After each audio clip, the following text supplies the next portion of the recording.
Peshob kelishdagi muammolar, peshobni napori pasayib ketishligi, tomchilab qolishligi, bora-bora umuman peshob chiqarib bilmaslik holatlari. Bu yuqori yoshdagi erkaklarda adenoma prostata bezini simptomatikasi yoki giperplaziya предстательной железы deymiz, доброкачественная. Bunaqa holatda nima yo'l kerak? Shifokor urologga borib ko'riladi, PSA miqdori ko'riladi.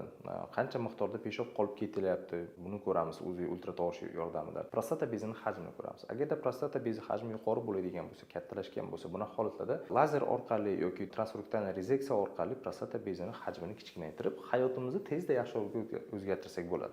Bizni yuqori yoshdagi erkaklarimiz, bo'ldi, hayot o'zi tugadi deb shifokorga murojaat qilishmaydi, yetarlicha davolanishliklar qilishmaydi va bu kasallik bilan umrlarining oxirlarigacha qiynalib yuradi. Shuning uchun agarda sizda otangizda, bobongizda bu kasalliklar kuzatiladigan bo'lsa, shuni qo'llaridan olib shifokor urolog ko'rigiga eting. Ba'zi bir preparatlar bilan hal bo'ladi ba'zida. Ba'zi bir holatlarda agarda preparatlar yordam bermasa, jarrohlik amaliyotlari bor. Bu amaliyotlar oldingiday qorinni kesib, katta va qiyin operatsiyalar emas, hech qanday kesishsiz, hech qanday razrezsiz endovurologik yo'llar bilan bu muammolar hal bo'ladi. Aytishadi-yu, yuqori yoshdagi insonlar xuddi boladek bo'lib qoladi. Shuning uchun bolalarga ham va yuqori yoshdagi qariyalarga ham e'tibor juda muhim. Agarda sizda otangizda, bobongizda shunaqa holatlar bo'lsa, shifokor urologga eting, bu muammo tezda hal bo'ladi.